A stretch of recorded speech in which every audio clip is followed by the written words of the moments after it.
Ooh, and welcome back to the stream. I am Bahamut, your caster. We have Nexus Gaming Series right in front of us. Alaska is on our left and Jailbait is on our right. I'm going to be having a nice co-casters night. Stixa, how you doing? Hey man, how's it going? I'm looking forward to getting in some co-casting with you because I know we got a bunch of stuff coming up in the future soon. That is really, really exciting. I'm looking forward to that. Now, Battlefield of Eternity. This is a map where we often see a lot of team fighting. Also a priority on the burn on the Immortal. Now, what's your take on just kind of priority ban-wise first pick area here? I think we're going to be seeing a lot of Vala and Greymane being banned out. I think those are huge picks, and Malthael as well. So with that being banned out, you're looking for Alaska, I believe, here to be looking for Greymane or Vala. Yeah, that first pick for Alaska is going to benefit them quite a bit. Malthael doing quite a bit of damage to the Immortal in the burn with the damage over time, as well as with these team fights. The Tormented Souls is, something you really got to deal with, and, we often are going to see a lot of team fighting here. But the big question is, this is a Cho'Gall map. Do we see it? I think that would be exciting, but taking down, two members that don't have burn, one of them, you're going to have another support.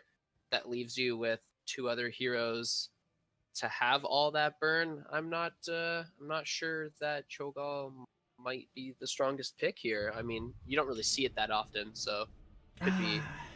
The only thing is the poke is pretty good. Ooh, we're gonna see a Medivh ban here. The poke's pretty good, and then again, if you get you can utilize them for zoning, as well as the fact that if you get something like a Lunara or a Vala, they can completely just sit there and, wreck while you're just zoning away the enemy team. So, I don't know, it's just the body mass, and he works on a lot of these maps where it's come fight me. You have to, deal with me. I'm Cho'Gall.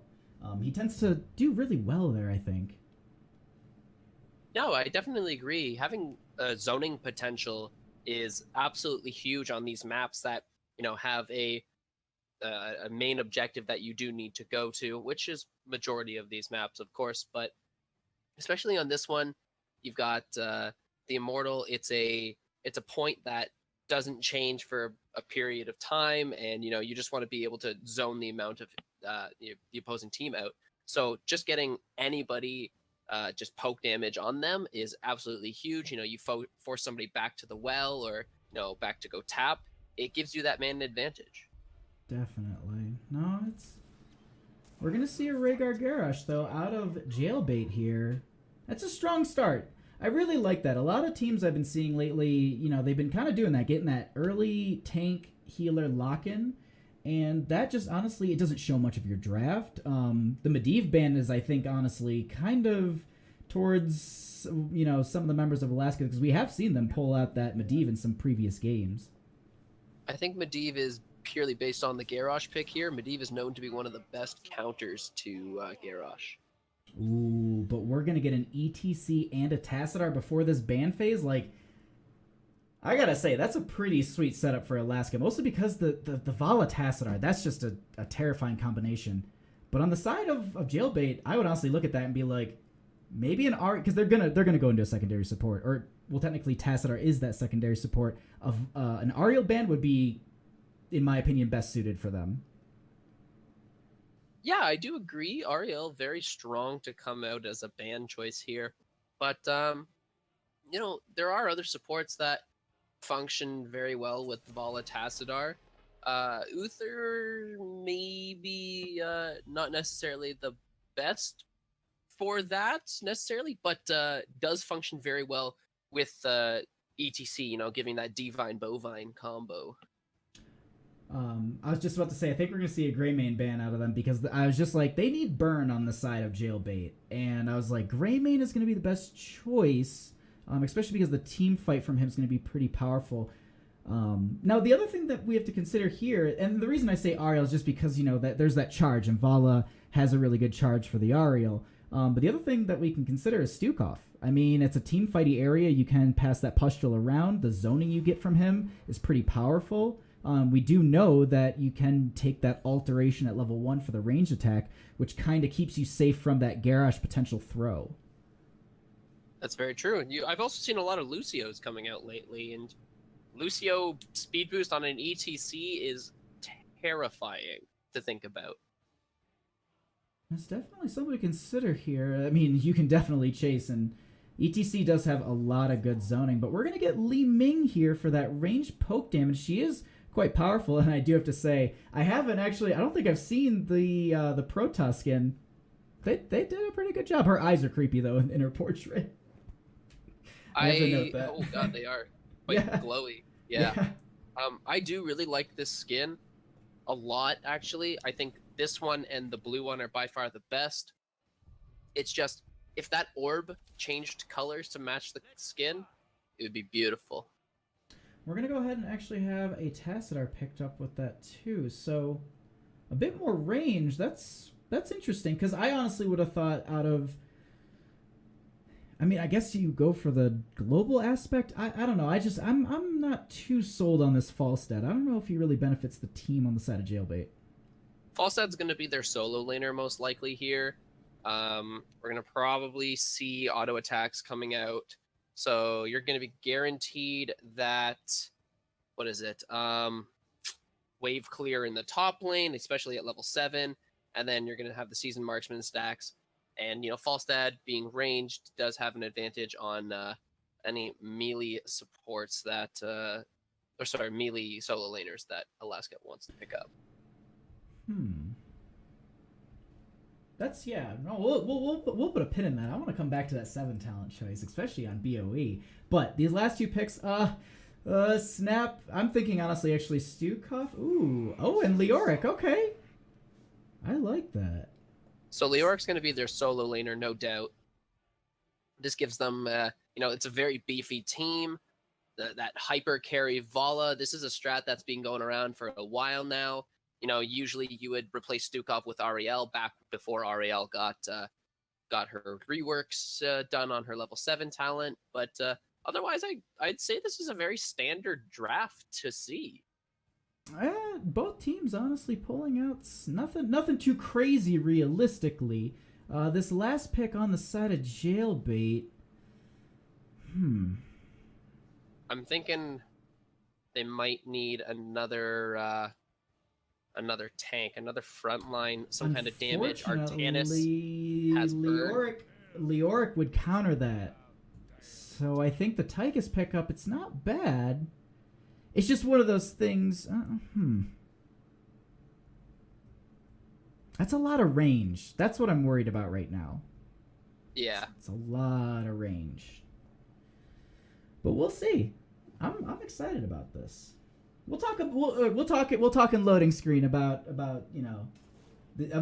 these picks and drafts and changes and things. But here we're gonna go into our game number 1. So one thing I wanted to circle back to you on is that 7 talent for Falstad. So I see the point of Boomerang, but Secret Weapon, I feel like might get a little bit more value on Battlefield of Eternity, because if you're throwing it out longer, you get those extra autos onto the Immortal on top of the bonus damage. You only get 2 extra autos, 2 or 3 maybe. So Secret Weapon not really necessarily the best. Plus Boomerang, if you're exploding it onto the Immortal, I think it does just as well. Plus, it gives you wave clear. That's true, but I mean, then again, we typically, I guess it's a choice really. If you're going to be laning a ton, then yes, Boomerang. But at the same time, I don't know, like Secret Weapon, maybe you would just draft something else for the solo lane at that point, keep Falstad with the team. But either way, we're going to get into this. On the left-hand side, we're going to have Alaska with Varen on Stukov, Rexpa on Vala, Sierras on the Leoric, Bubble This on ETC, and Hedgie on the Tassadar. And over here on the right side, we have Jailbait in the red. Got Joe DiMaggio playing that Rhaegar. Junkrat on Tychus, Galaxy on Li Ming, H2O on the tank there on Garrosh, and Smug Dolphin up in the solo lane on Falstad. And it looks like that is exactly what we're going to be having. Leoric versus Falstad in the top, And this 4-man is where we're going to have the majority of our entertainment. So we're going to stay down here. We'll try and keep an eye on top lane, see if there's anything that kind of, if there's any sort of excitement that happens. But at this point, we have a little bit of flex from Junkrat at the start of this game. That's that's a little ballsy right there. I mean, he was playing by his gate, so it's no big deal. Yeah, you got the sprays, a little bit of friendly banter off the beginning of the game. You're just waiting for that wave to touch, and this is where the game really starts.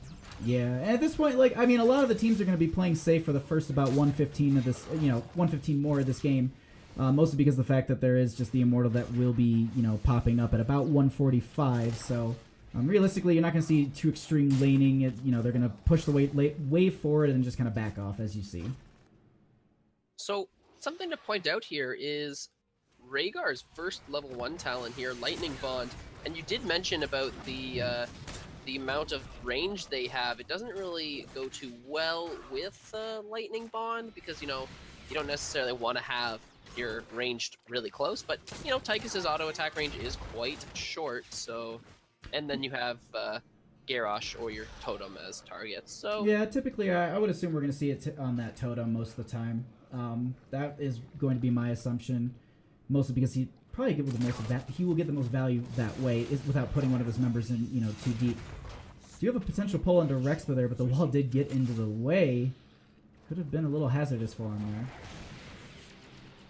As expected, up in the top lane, though, I was definitely expecting the Falstad to win that race, and you can see Leoric getting pushed back already, being forced to tap, which I think is absolutely huge before an Immortal phase. If you have to use that tap, you don't have something to rely on. We actually have a flip onto Tastar being able to use his shift out. Hedgie will be able to get out of there. Sierra's going to rotate in at this point, but Bubble Disc's going to have to get a little bit of healing before he can really go in for a fight at this point.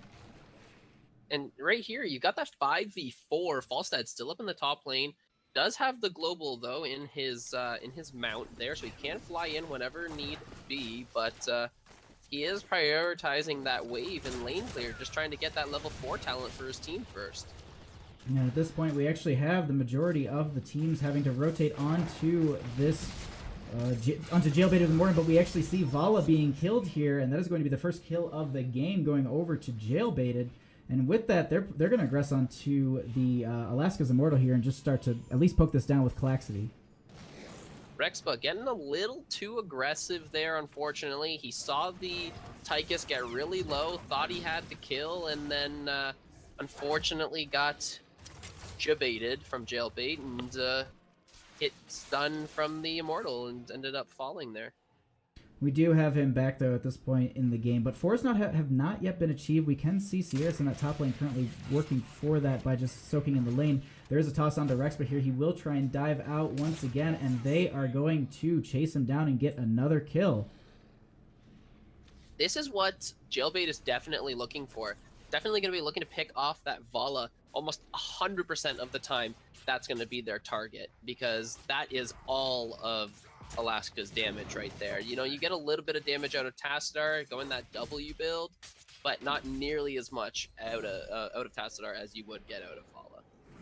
And it looks like Jailbait will go ahead and get this first Immortal. Now this is the first Immortal. It is, it's going to do some damage, but we typically don't see much more than maybe a gate falling here.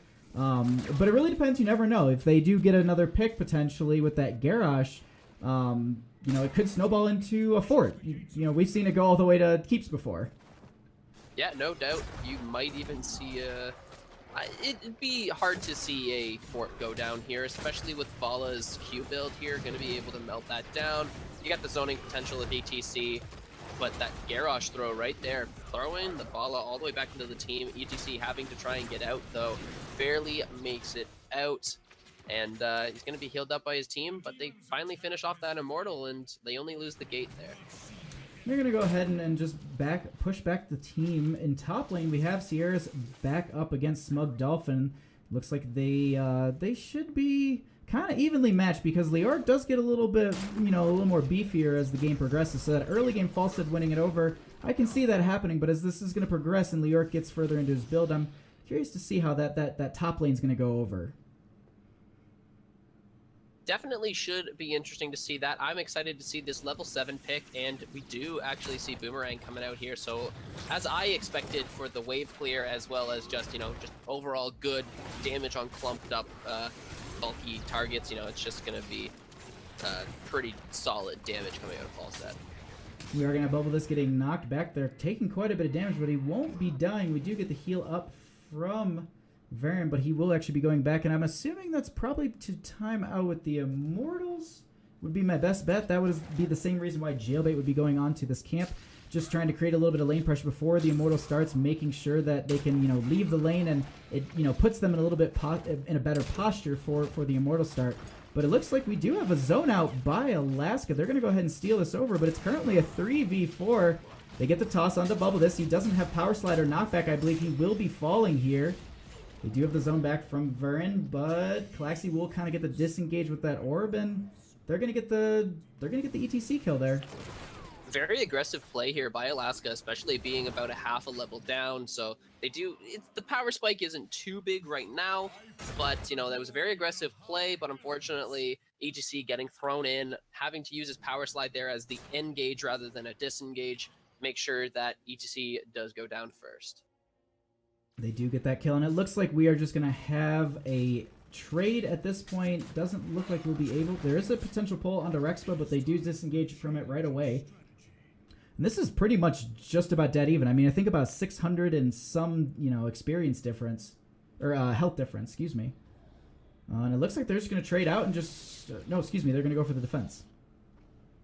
I think this defensive position is quite interesting. I think that Vala's damage alone might not be enough to outrace, Li Ming, Falstad, Tychus. So I do like the defensive position by the side of Alaska here. Well, it also gives them a lot of time for them to put their Leoric into that top lane. Jailbait isn't taking the advantage when they see that Leoric in top soaking. Actually, Falstad's going to be doing the same thing in bottom, so it's just currently 4v4, and they're just playing the safe. But at the same time, Alaska's trying to poke into this Immortal, and it looks like they might be trying to do the same on the side of Jailbait. You see the toss there by Garrosh, or the pull rather, and he's going to be looking for those picks on the Vala, because as soon as they get one pick here and there, you see that pick over onto the ETC, but ETC is able to power slide away. No worries, but up in that top Immortal, you see Li Ming trying to poke away with that Seeker damage. Luckily, Stukov able to block the bonus damage there, but does get pulled by the Garrosh. Now ETC looking to engage on the opposing team. Currently have a little bit of engagement happening down here, and it looks like Rexpa has been kind of burning down this Immortal a little bit. Team will rotate into position, making sure that they block him off from finishing this off. Hedgie, though, poking from the distance, a huge power slide in from Bubble. This is going to stun out a couple of the members by a couple more seconds. Baron will try and get that silence underneath, but with kind of the psionic storm from Tassadar, they're able to get this with the poke damage, and this second Immortal will go over them. But at the same time, Jailbait has 10s. Level 10 is only just around the corner, though, for Alaska, so they do need to be very cautious about this engage before the Immortal does get there. But as long as they do soak this wave, I imagine they'll be getting 10, and there you go. And interesting to see Wave of Force coming out here from Li Ming. You got Wave of Force and Gust, so that's two methods of Mosh Pit Interrupt, which we do see on the side of Alaska here. Yeah, and I do believe those were actually picked up beforehand. We do have Bubble this diving in, getting taunted, actually. They're trying to get quite a bit of damage onto him, but unfortunately they cannot confirm the kill. But Garrus is going to take quite a bit. The Ancestral Healing doesn't have to connect onto H2O. They're starting to zone a few of these members back, but they should be only really getting this forward. I don't think they're going to be able to achieve too much. They get the pull onto Rexpa. Bubble this will go in with the power slide, and H2O going to fall here, and they could potentially start to push onto this keep gate, maybe? I think overstaying your welcome is a very common thing in Heroes of the Storm, especially in amateur level play. So for them to back off here, very good idea. Grabbing camps, just applying some other pressure in some other lanes, probably the better suggestion here for Alaska. Looks like we have Sierras who's just going to go ahead, and in this top lane, he was going to go for that camp, but looks like he'll back right off. They get that one in the bottom side, and it looks like Jailbait's going to go ahead and just work on their Shaman camp. Actually, just going to burn down the dogs and just wait, That way they can save it for when the Immortal will be spawning. But it could be snuck away by Alaska. That is a risk that you have to kind of take at that point. If I'm not mistaken, when a camp is started and doesn't leash, it does get locked in to when the camp was started. So that power level, depending on the minutes. And camps do scale the same way that vehicles do. So it's interesting to see that they've started it up at, what was that, like the 9-minute mark? Oh, the Shaman camp? No, that was yeah, maybe it was the end of 9 minutes, early 10 minutes. But either way, looks like they're going to go ahead and kind of just steal this away on the side of Alaska. They're just creating lane pressure. It looks like they're just avoiding the fight at this point. To be honest, everyone's just playing extremely passively. They pushed up a little bit in top lane on the side of Jailbait. But as I was saying, yeah, just really passive at this point. I imagine we may be seeing a 4-man swap here on the side of Alaska. Maybe putting that 4-man to the top lane, kind of looking to apply some more pressure up in the top lane, assuming that they don't win this Immortal phase. You do actually have them already diving onto this Immortal, burning it down quite quickly here. Vala really with those stacks. Rexpa doing quite a bit of damage, and more to come realistically now on the same side. They are working this down, but it's just the burn on the side. Junkrat, I don't believe was there burning it down. I think it was just positioned to the side maybe. Unfortunately, I did not see. But we're going to be looking at Jailbait trying to engage, but keeping in mind Alaska does have 13s ever so slightly before, and you got Rexpa just absolutely burning that Immortal down. That 2-man mosh does get interrupted there by the Wave of Force, and that's exactly why we'll be seeing the Wave of Force out of Li Ming. But the Dead Man's March, I believe, or March of the Black King there, gonna be going through, but unfortunately Leoric does go down. Wave of Force actually booping the ETC out of the Garrosh pull, so a little bit of counter synergy there. But Immortal going to the side of Alaska with quite a hefty shield there. This is going to be pretty powerful. I mean, 12 minutes, they actually get a huge slide in onto H2O. They potentially get the Ancestral. They do actually get it. Sierras will be using Wraithwalk. He's actually going to go ahead and just back off, regroup with his team. Gets the pull onto a couple of members, but there is no toss to follow up. Now, at this point, we do need to note that the Immortal has already lost its shield, so it has moved into melee range. Bubble Disc going to go ahead and get tossed, but actually going to slide right through H2O, you know, stunning him out for a few seconds and taking quite a bit of damage from that follow-up from Rexpa. Ton of damage coming out of Rexpa, and it's incredible to see the Garrosh's health drop so quickly. You get so much burst damage out of a Q-build Vala. So it's gonna be close here on the health of the Immortal, but I think grabbing this wall and then backing off is definitely a good play. No, they definitely get an extremely good push with that. They get a fort and a keep front wall. Now at the same time though, that bottom lane is just about to be kind of knocked over for Jailbait. So, you know, they've got some assets, but we already have Hedgie rotating down there, pushing out the lane, making sure that isn't going to happen, making sure that they protect that fort. Because that's, you know, as this game scales, you know, the fort experience scales too, as you know you were mentioning earlier. So, you know, these later game forts, they do kind of give you a little bit of boost that you need and maybe gets you closer to those, you know, 16s, because we do have about a half a level difference at this point. Yeah, so you got Alaska grabbing that top camp. That'll be applying some pressure up there, most definitely, and that's what they're going to be looking for, is just applying the pressure into the lanes that are already, you know, have a lot of pressure in them. So the gate that's already down here in the top lane, it will be now the keep being pressured by the camp, and then they're going to be grabbing that bottom camp as well to apply more pressure into that bottom lane. And this just takes away things to do for Jailbait. So it's a good plan and a good play here from Alaska, and they might be looking to go and invade this Falstad up in the top lane, but keeping in mind the Immortal does spawn in about 20 seconds here. He does have the Gust for the disengage. They might be honestly just trying to invade on him just to maybe burn the Gust. They actually don't get the Gust onto Rexpa, and that is going to be Smug Dolphin falling here right before the Immortals. That will also push them into 16s as well. This is not the best spot to be in. Now, at the same time, this is what I'm talking about. They went ran and grabbed this fort, and you saw how much of an experience boost it kind of gave them. But will it be the fall of them? And unfortunately, HEC getting interrupted there on the mosh pit, but it looks to me like they're going to be able to pick up that Rhaegar, maybe even the Li Ming if Leoric is able to get that. But Garrosh fallen a little bit behind and will fall as well. So they do get a 2-for-0 trade in the bottom, picking up the Falstead there at the beginning, and then they're going to be starting up this Immortal race, going in quite strong with that Vala poke damage. Definitely. Vala with the finished Q build, as well as Tazdar, who finished his level 1 build as well. Or quest, I guess I should call it. Definitely. Ooh, they're actually going to potentially scout this out, but they go ahead and they get it at the last second. But unfortunately, this is going to be the knockback, and that is going to be Falstead falling here.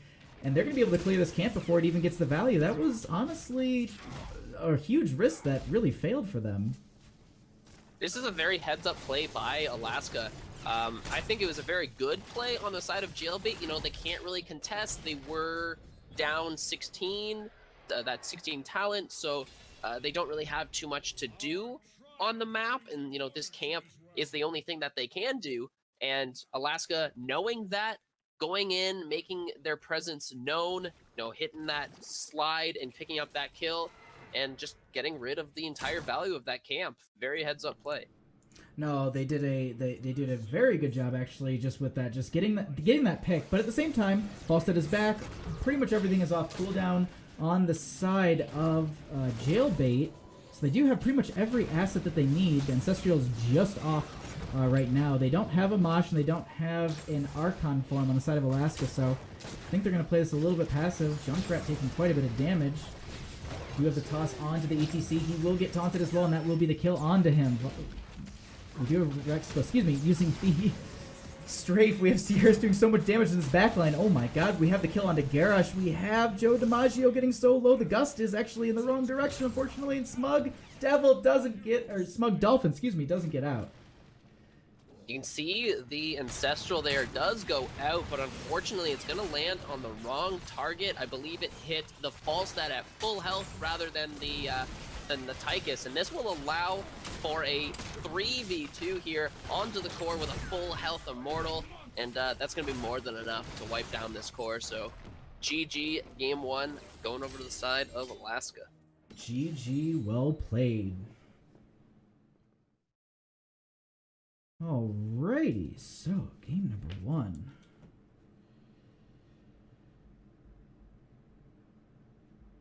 Alrighty, so this game number 1 was phenomenal.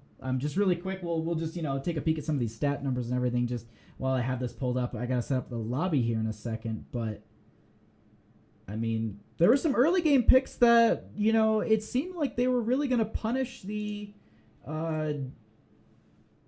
the hypercarry Vala, but in the end, I mean, it really just started to snowball in their favor. Honestly, I did like the draft from Alaska a little bit better here. You know, that the non-pickup of Greymane on the side of Jailbait, you know, they kind of lost a lot of race potential there.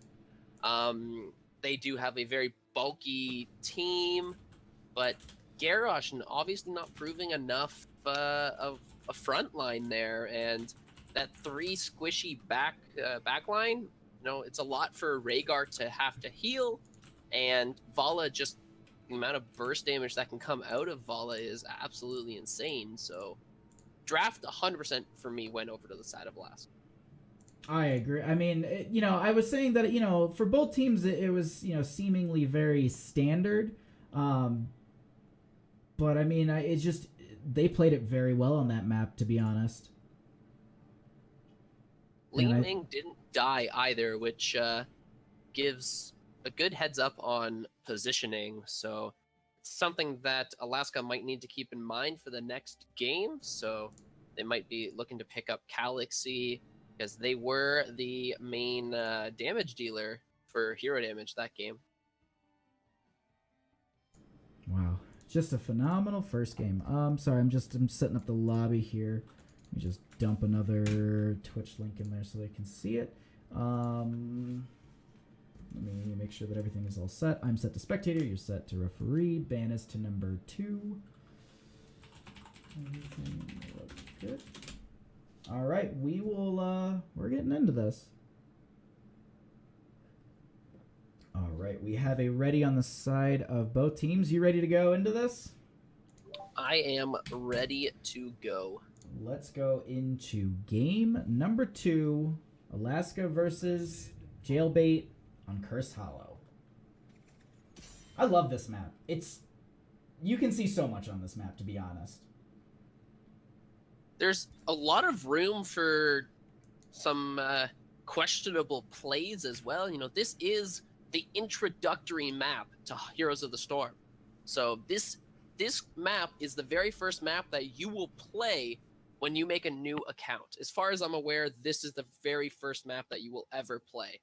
And, you know, there's 2 bosses on this map, which is what I think might be the only map that has 2 bosses.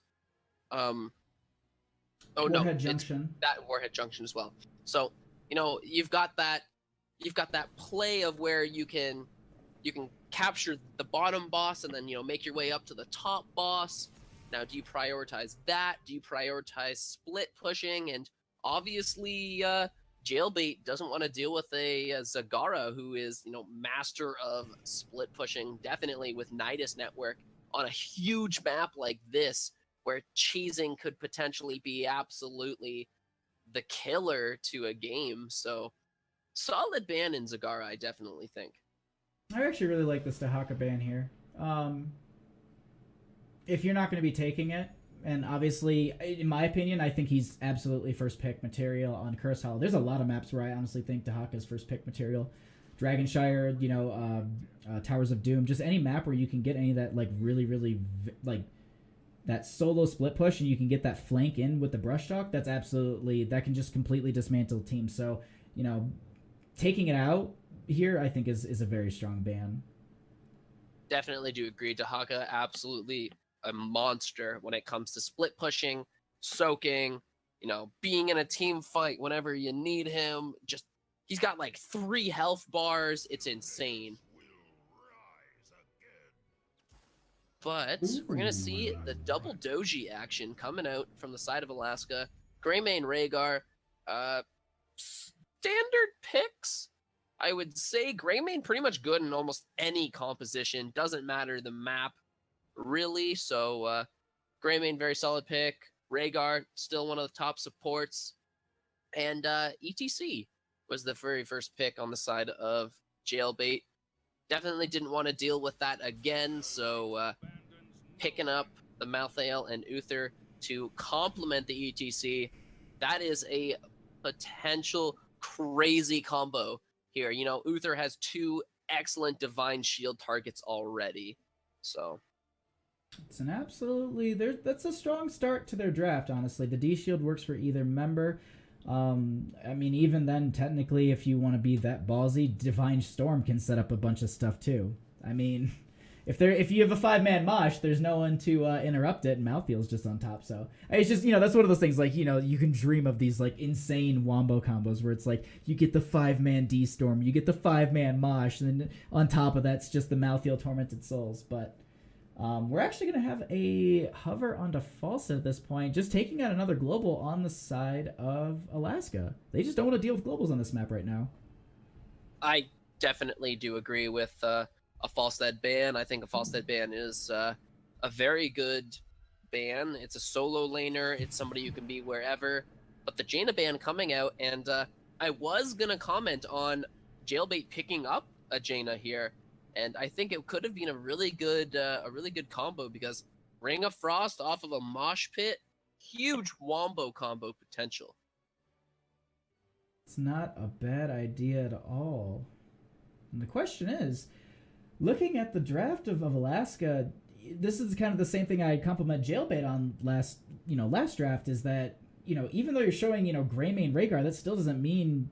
There's still way too many options that your draft can go, because they're very, as you said, they're very flexible characters. So they're just going to go ahead and ban the Tyrael, which on a map like this, he's pretty strong. But at the same time, I'd argue that Diablo has a place up there as well. And the question is, looking at the draft of Alaska, this is kind of the same thing I compliment Jailbait on last draft, is that, you know, even though you're showing, you know, Greymane Rhaegar, that still doesn't mean... There's still way too many options that your draft can go, because they're very, as you said, they're very flexible characters. So they're just going to go ahead and ban the Tyrael, which on a map like this, he's pretty strong. But at the same time, I'd argue that Diablo has a place up there as well. Diablo does benefit from those small encounters, with lots of walls, and a lot of the curses do have that kind of terrain around them. So Diablo can get a ton of value, but I think we might actually see a Falstad pick here on the side of Alaska. They were thinking about banning it, but they do have the first picks after the ban. So maybe them not banning that there could be their way in thinking, hey, maybe we could use a Falstad on our team. It gives us a global, gives us a solo laner. All around great pick, I would say here. I'm also considering... There's a lot of combinations. Like, you could technically run, like, Arthas Chromie here, too. And they're gonna go for that Falstad. I'm just like, hoping for these just elaborate, crazy drafts. Yeah, I think Falstad's just a safe pick here. Gust interrupts the mosh pit. Anubarak interrupts the mosh pit, plus Cocoon onto Malthael, plus Anubarak has a low health pool, so Malthael doesn't really get too much value out of the percent-based damage, so I'd say the pretty solid picks on the side of Alaska. No, it works out for them very well. It gives them that global option as well, just to make those rotations and have Falstad potentially solo lane here. That's actually interesting to do the Nazeebo here. Not a bad idea, but stacking is going to be a little bit hard here. I mean, yeah, you get a wave, but it's a little bit slower, I think. You're not making rotations like on Tomb of the Spider Queen where you're getting, double lane soak. That's... They're going to go into another Li Ming with that, too. Huh. I think this is a very interesting draft. Nazeebo can get a lot of value, but, you're really expecting your game to go post-level 20. That's when Nazeebo's real power kind of comes in. Li Ming... He does have good poke as well as her. But, I mean, like, there's a lot of interrupt that Nazeebo has, with spiders and toads and zombie wall. And Li Ming has a lot of poke herself, so there's a lot of delay to the tribute. Yeah, we might be seeing Nazeebo in the off lane during these tribute phases, so, they could potentially give the first one or two to the side of Alaska, and then maybe get a lot of value out of Nazeebo, because each lane, each wave has 7 minions in it. So, you get 2-3 waves of soak and stacks. That's 21 of the 175 you need. Well, I mean, it doesn't seem like a big impact, but it adds up. They're going to go for a Lunara here. I like that. Excellent pick, I think, here. No, I think Lunara the Vision Sheep. Oh, I'm glad. Christmas tree Lunara, thank God.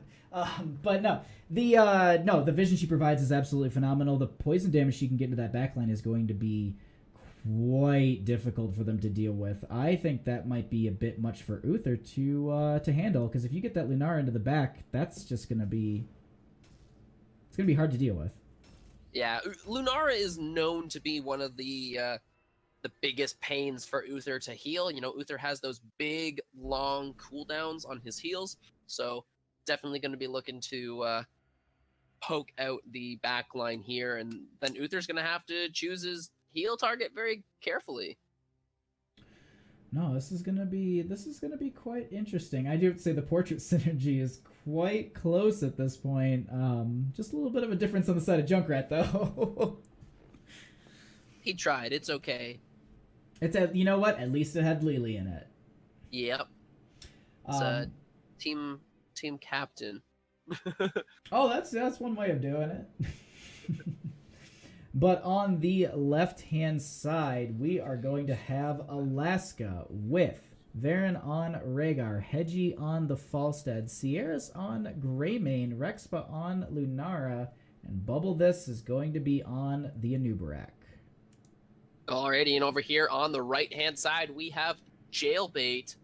We got H2O playing ETC, Joe DiMaggio on Uther, Malthael being played by Smug Dolphin, Calaxy once again on the Li Ming, and rounding it all up, we got Junkrat on Nazeebo. Alrighty, so we're going to go ahead and have a mid lane matchup here. And this is Actually, we're going to have Malthael go straight into the solo lane. I think this is just a safer play to do at this point.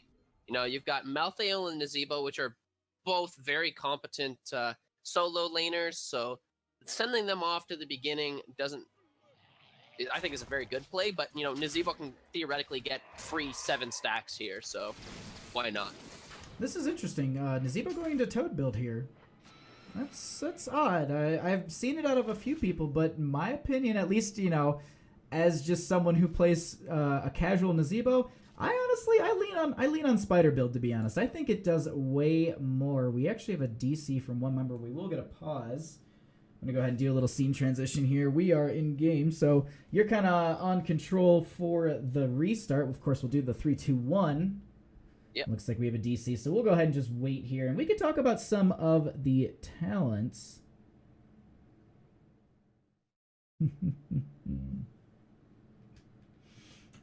Lightning Bond, pretty standard, I would say, especially for Greymane and Anubarak.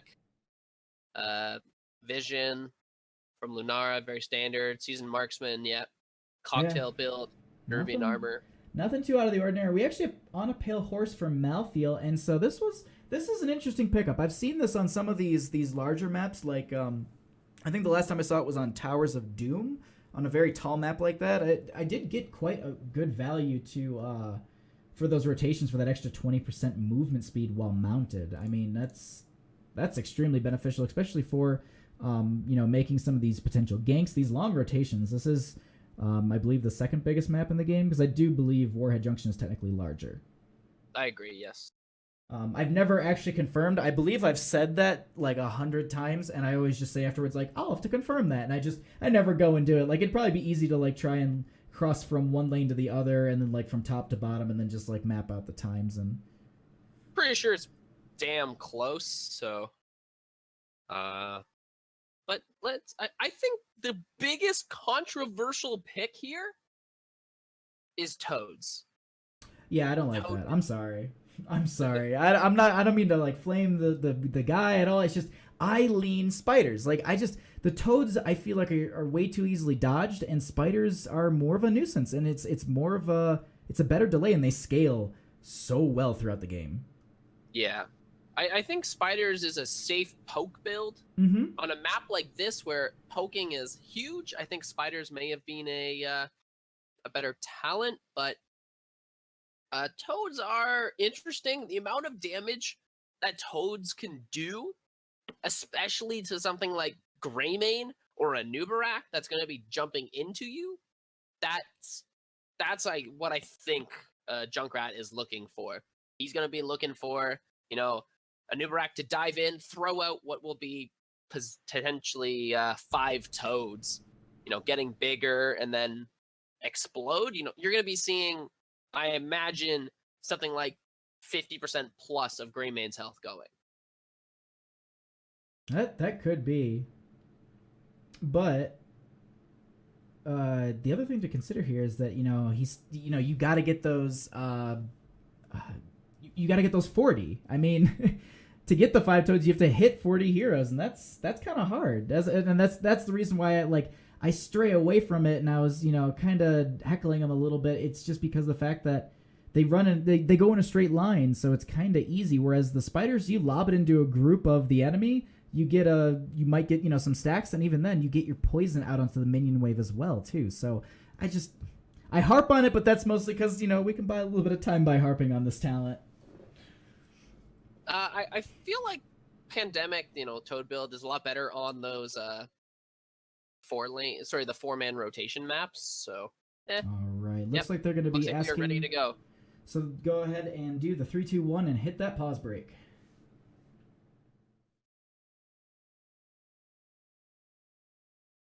All right, awesome. We are back into this game. Looks like the party members are rejoined. So 1 minute into the game, here we go. We have another about minute 40 or so until the first curse point.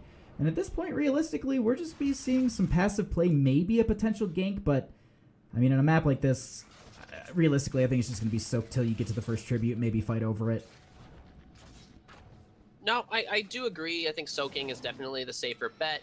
might be seeing a little bit of ETC aggressive, but Rexpa looking very aggressive here, similar to his Vala play last game, but just this time a little bit more poke damage coming out from Lunara. That damage over time is just absolutely devastating. That's going to be something that it's going to be scaling through. Like, I keep saying scaling, but I mean, a lot of these heroes, like Nazeebo, Lunara, I mean, Falstead, all of these heroes, as the game progresses, they really start to just put out the damage. I mean, Greymane, once he gets the Gilneas cocktail, you know, composition, also with the probable cursed bullet, I would assume. I don't know, maybe he could go for the throat. But either way, I mean, just the dive in that you can get from Sierras at that point, it could be pretty, you know, full to zero health kind of thing. Yeah, we're gonna see both teams head off for the siege camps here. This is a pretty well-known strat on this map at least, and it really depends onto this Turbute spawn. And it looks to me like Alaska has won the RNG. And Malthael remaining in that top lane, gonna be clearing that up. So might be seeing a giveaway here. Potential giveaway. We do have a lot of Alaska postured far forward here. They're getting a very good zone. Joe DiMaggio will go ahead and get the poke here, so it will be delayed for the time being. He's going to be going in once again. Sierra's going to be diving in, trying to get a little bit of damage, but they go ahead, and Varen will capitalize on that time and go ahead and get the tribute point there. Now, Alaska luckily do have that global on Falstead, and Falstead wailing into that Malthael. Malthael going to be forced to back, but Malthael did get a little bit of an EXP lead for them, and then it very quickly went away. So, I mean, we're talking maybe a minion or two difference at this point. I believe we can actually pull that up. So, I mean, it's like 100 or so difference currently between the totals. It's these teams are definitely playing a very, very I would say it's closer to like it feels like a calculated game. Like, there's a lot of things that they're kind of doing. You can already see that a few of them were kind of posturing more towards the mid at this point because there is that randomized factor of the tributes. The first one obviously being in the middle position, top or bottom, and then it can cycle through the the other zones. You can kind of guess it. Like, I think the next one would be technically in the bottom right after this, but currently we do have Hedgie and already capitalizing on this. Smug Dolphin trying to go in for the poke, but we'll just get forced back by Bubble this. Right away, you're going to see Alaska just showing what they're capable of. Nazeebo sitting around in that bottom lane is getting taken out, though, by Rexpa, I believe, here. Not going to be able to back in time. Ooh, maybe. He is going to fall. Lucky pickup there, but level 7 being reached by both teams now. We have 7 out of the 40 toads required. You know, we're almost a quarter way there. Most of the quests are going pretty well. Prog Rock almost done. It's halfway done, rather. And look at that. I'm pro. That's it. I called it. It's bottom right. I'm pro. Right? That's all you need? It's on the right-hand side for sure. Whether it was bottom or top was to be decided by our It's in the VOD. But either way, we're gonna go ahead and have a posturing here. We're gonna go ahead and pull away the stat menu here, just so we make sure we see this entire thing. We have Smug Dolphin in the bush. Klaxi trying to get, but they actually have diving from Bubble this. We currently have a little bit of poke damage coming out, but we do have Hedgie currently rotating in with the team. I think he was clearing out that mid. A lot of poke damage going out from Rexpa here. Excellent dive there by H2O on ETC there, picking up that Lunara. That's a ton of damage going to be gone now on the side of Alaska with that splintered spear value, but Falstad diving super hard onto the Uther. Uther barely making it away with something like sub 50 health there. And this will allow Li Ming to channel that tribute and pick it up for the side of Jailbait. They are going to go ahead and confirm that. And at the same time, the mid push was pretty strong. They actually rotate into here, trying to just push up a little bit further, maybe capitalize on some of the low health, low mana heroes. But Bubble this will be able to get out without dying. But they're going to go ahead and probably get through this gate. Question: Does the Reaper's Mark when it applies, does it stop Hearth? Because does the Reaper Mark actually do damage? Was the Reaper's Mark on on the Anubarak there? It almost like it hit like I think it hit right as he like just hearth. I think it was like frame animation difference kind of I'm thing. pretty sure it counts as initial damage. Yes. Okay, all right. I haven't played enough Maltheo to be honest, and with all the games that I've been playing lately, and just casting, I'm like, does it actually apply? Like I need to like spend like a boot camp weekend just playing the game. Yeah. So, Toads of Hugeness coming out from Nazebo. That's gonna allow those toads to get huge. Who would have thunk? But that means that their area of effect becomes bigger, especially at that max range. So already halfway there now. So we're looking pretty good here. Definitely. 10s being achieved on the side of Jailbait right before this curse point, but at the same time, we currently have a long rotation from Nazebo, and they're kind of stacking up in this alleyway. Bubble This able to delay them a little bit here, giving a little bit better posturing for their team. H2O is going to get a knockback here. Bubble This is going to rotate back into his team, get better positioning, dive in and get a 4-man interrupt as they're trying to leave here. Claxy trying to get some of that backline damage, but Hedgie will go in for the flank. Maltheo getting the D shield. They actually get the kill onto Li Ming here, so it's a lot of the backline poke going to be gone. We do have Smug Dolphin taking quite a bit. Hedgie will barrel roll. The Gust disengage on that H2O. They also get the web wrap right before that too, so they get the Gust disengage on just the tank. And that was just a very well put together play on the side of Alaska. Very much indeed. 100% well played there by Alaska. You know, that Gust may have seemed questionable, but it got rid of the tank to peel for the support, which guaranteed them another kill. HC going to be able to walk away. And just a well fought team fight there. And they're going to get that pickup kill on an Azebo too during this curse, so that's going to lend them to a stronger push into this top lane. Might be seeing a boss pickup here too. They're postured around it. I keep thinking they are. I keep thinking they aren't. I'm never sure, but with the death timer so low, they're already back up. It looks like they're going to rotate into this mid lane with the Anubrak. Bubble This is going to try and potentially get a kill onto H2O. He probably has a power slide at this point, I would assume. Cleanses on to Bubble This. Looks like he'll be able to get through the gate. But I just have to say, like, it was just really good communication on the side. Excuse me, actually. Bubble This is actually going to get knocked back by HCO. There's a zombie wall all around him. I don't think he has a burrow, so he is able to get out. And this will be the end of the curse. But I've seen so many, of those Anubrak webs that, they go too late and then, or they go too early, and it doesn't actually work out. But that was just really, really good that they had the isolation on the one hero. They got the web wrap and the gust, and it was just very well timed. Good communication on the end of Alaska there. Something to pick up here about the ultimates. We do have Go for the Throat from Greymane, so they're going to be looking for that huge burst onto the Li Ming or Nazebo, even the Malthael. And then Disintegrate being picked up. No Wave of Force this time. Nothing to really interrupt. Falstad, very ballsy fly, though.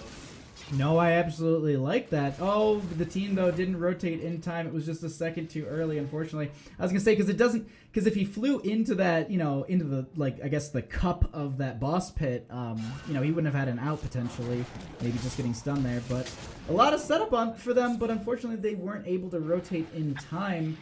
We actually have a huge power sliding from H2O, and they want to push up with this boss, and this is a very strong play for them. The boss will provide them that kind of buffer between that 13 that they definitely need, and by pushing this, they can even up the talents here. But you're going to be seeing them back here, and this is something that they're going to want to interrupt, because that boss is pushing the bottom lane, and it's getting a ton more value. It's pushing tier 2 structures here. So they're going to be losing the gate here. They're actually getting quite a bit of a chase in top. They're just delaying them for quite a bit. But this boss, it will get cleared out by the keep.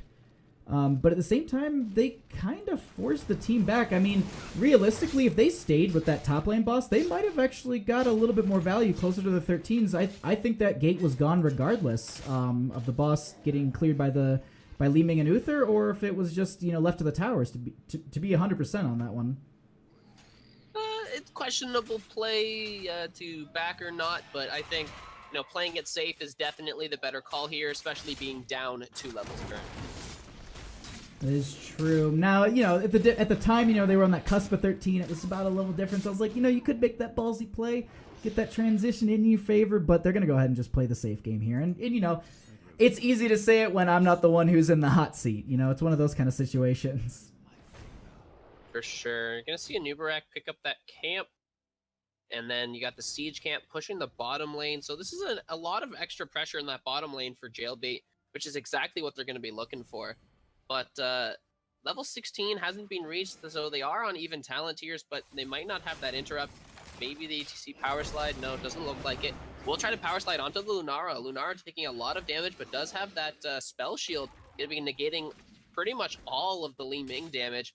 And speaking about Li Ming, looks like she might be forced out here as Edgy positioning quite aggressively to try and get a lot of damage out onto the Li Ming and hitting that Malthael in the meantime. We see the Divine Shield, Tormented Souls, Gust going out, so does the Cocoon, but Li Ming going for that Disintegrate will be taken down by the Lunara, but heal from the Uther might be if the save does, but Lunara gonna pick that up, and they're gonna trade 2 for 1 currently. Li Ming resets, though, are coming in. ETC does fall.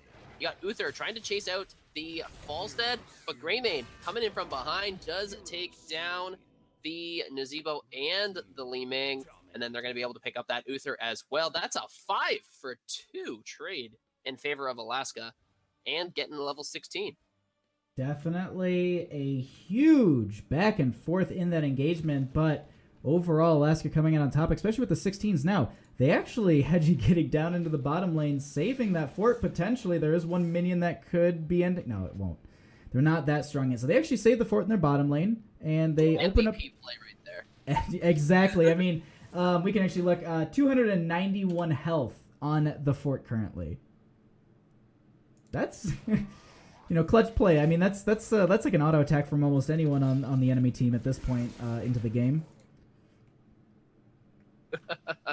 Regardless. Toads almost done. We're 3 toads away. We're so close. That scaling will be there, so I'm curious to see how that will be applied as the game goes on.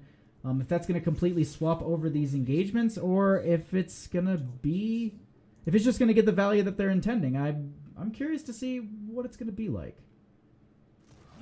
Alaska looking to engage here. They do have a 5v2 and the vision. They can see that ETC and Uther are alone, but Nazeebo rejoining the fight.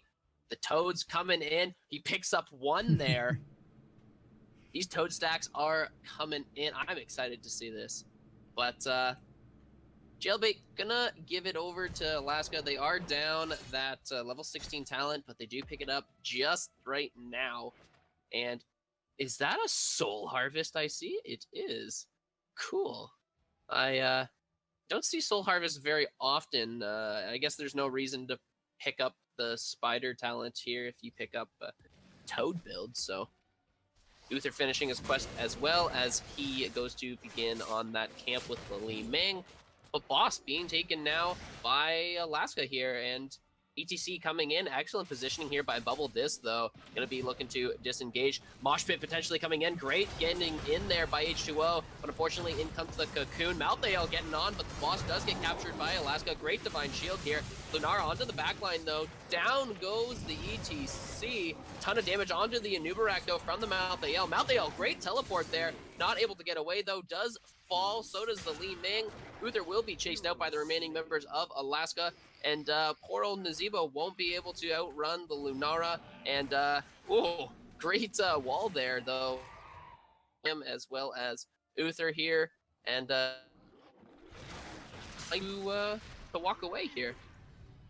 He gets, it looks like he will, actually we have Rexpa diving right into here, another zombie wall around him. Some spiders are going to be dumped onto him as well, but it doesn't look like they're going to be focusing him. We have the keep, though. This is definitely going to be a keep falling here. And the question is, does the team rotate in? Do they go for a potential end?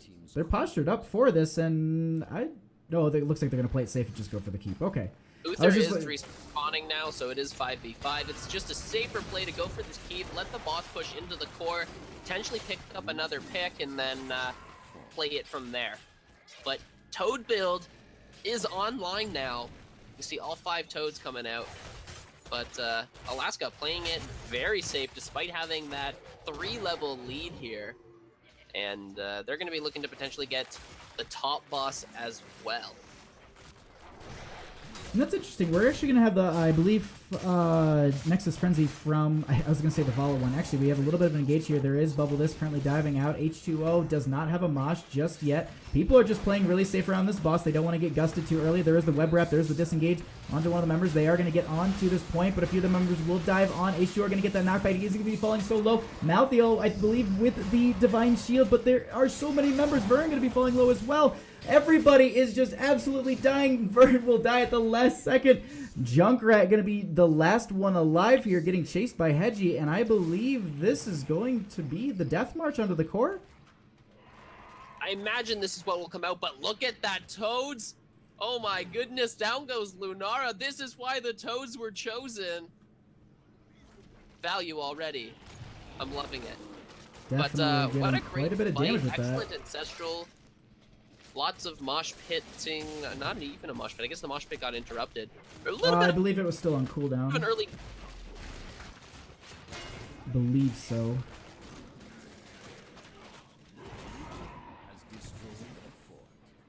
We do have H2O currently back up, though. It looks like they're going to back off. They're just going to play this safe. It is a 2v4 here, so very smart play to back off here.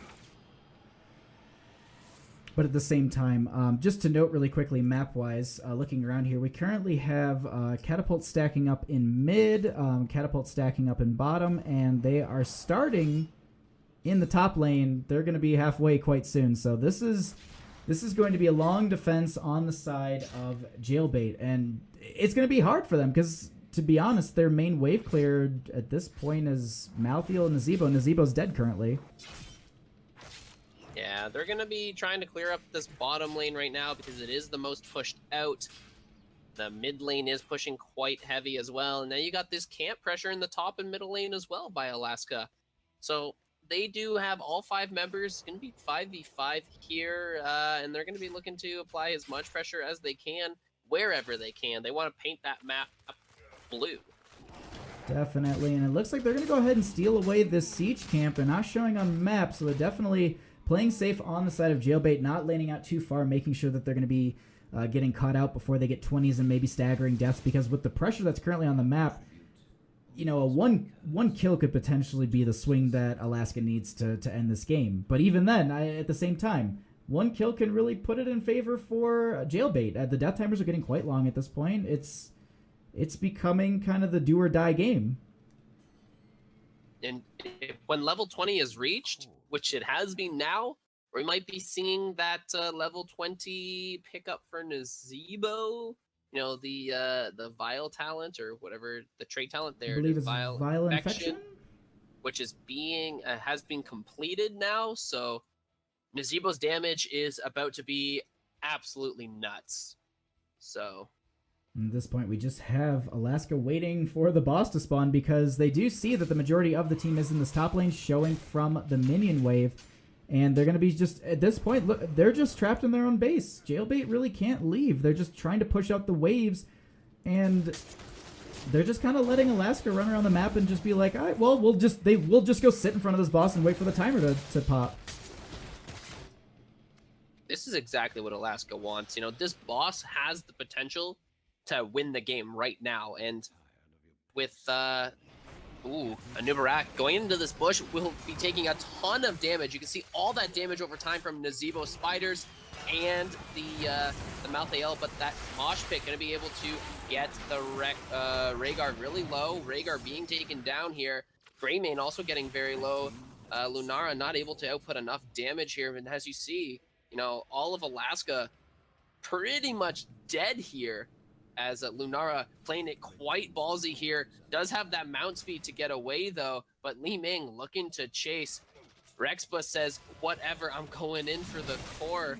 But Nazeebo is aware. Lunara going for that. We're going to be seeing this boss wailing in, and unfortunately you got the members of Alaska stalling them out there, so it does stall the retreat, and this boss will be more than enough with the help of Rexpa to take down the core. Game number 2, going to Alaska. GG, well played.